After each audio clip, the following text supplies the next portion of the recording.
ഈ പേഴ്സണെ നിങ്ങൾക്ക് കോണ്ടാക്ട് ചെയ്യണം എന്നുണ്ട്, പക്ഷെ അവർക്ക് എന്തോ ഒരു ബ്ലോക്ക് ഉണ്ട് ഈ സമയത്ത്. അവര് നിങ്ങളെ കോണ്ടാക്ട് ചെയ്യാത്തത് അതിന്റെ കാരണം ഈ ബ്ലോക്കാണ്. ഞാൻ കാണുന്നത് നിങ്ങൾ രണ്ടാളുടെയും ഇടയ്ക്ക് പാസ്റ്റില് നല്ല സമയമായിരുന്നു, നല്ല റിലേഷൻഷിപ്പ് ആയിരുന്നു, കുറെ റൊമാൻറ്റിക് ഫീലിങ്സ് ഒക്കെ ഞാൻ ഇവിടെ കാണുന്നുണ്ട്. ഇൻഫാക്ട് രണ്ട് സൈഡിൽ നിന്നും ഈക്വൽ ഫീലിങ്സ് ആണ്, ഈക്വൽ ഇമോഷൻസ് ആണ് ഇവിടെ ഉള്ളത്. കുറെ ലവിന്റെ എനർജി. പക്ഷെ എന്തോ ചേഞ്ച് ആയി, എന്തോ ഒരു വലിയ മാറ്റം വന്നു ഈ പേഴ്സന്റെ ഉള്ളിൽ. അതിന്റെ കാരണം എന്താ വെച്ചാൽ ഇവിടെ ഒരു തേർഡ് പാർട്ടി ആയിരിക്കാം, അതല്ല ഈ പേഴ്സന്റെ ഈഗോ ആവാം. നിങ്ങളുടെ രണ്ടാളുടെയും ഇടയ്ക്ക് വഴക്കുണ്ടായിട്ടുണ്ടാവും.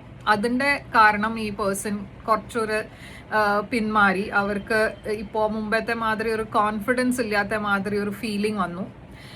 അപ്പോൾ അവരുടെ മനസ്സിൽ കുറെ കോൺഫ്ലിക്റ്റ് ഉണ്ടായി. അതിന്റെ കാരണം അവർ ഇപ്പോൾ ഒരു സെപ്പറേറ്റഡ് എനർജിയിലാണ്. പക്ഷെ ഈ സെപ്പറേഷനിൽ ഉണ്ടായിട്ടും അവർ നിങ്ങളെ മിസ് ചെയ്യണു. അവർക്ക് മൂവ് ഓൺ ചെയ്യാൻ പറ്റിയിട്ടില്ല ഇതുവരെ. അവർ ഇതൊക്കെ കാണിക്കണില്ല, പക്ഷെ അവരുടെ ഫീലിങ്സ് കുറെ ഡീപ്പാണ്. അവർ കുറെ സ്റ്റാഗ്നന്റ് ആയിട്ടാണ് ഫീൽ ചെയ്യണത്. എന്താ വെച്ചാൽ അവർക്ക് മൂവ് ഓൺ ചെയ്യാനും പറ്റില്ല, നിങ്ങളെ കോണ്ടാക്ട് ചെയ്യാനും പേടി. പക്ഷെ ഈ ബ്ലോക്ക് ഞാൻ കാണുന്നത് അവർ ഓവർകം ചെയ്യും. കുറച്ച് സമയം എടുക്കുന്നുണ്ടാവും, കുറച്ച് ആഴ്ച ഇല്ല കുറച്ച് മാസങ്ങൾ എടുക്കും. പക്ഷെ ഡെഫിനറ്റ്ലി ഈ പേഴ്സന്റെ സൈഡിൽ നിന്ന് എന്തോ ഒരു മെസ്സേജ് വരാൻ പോകുന്നുണ്ട്.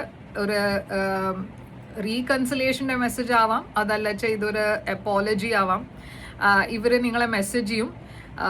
ഈ മെസ്സേജ് നിങ്ങൾക്ക് റെസൊനേറ്റ് ചെയ്തു വെച്ചാൽ ലൈക്ക്, ഷെയർ, സബ്സ്ക്രൈബ് ചെയ്യുക, കമൻറ്റ് ചെയ്യുക.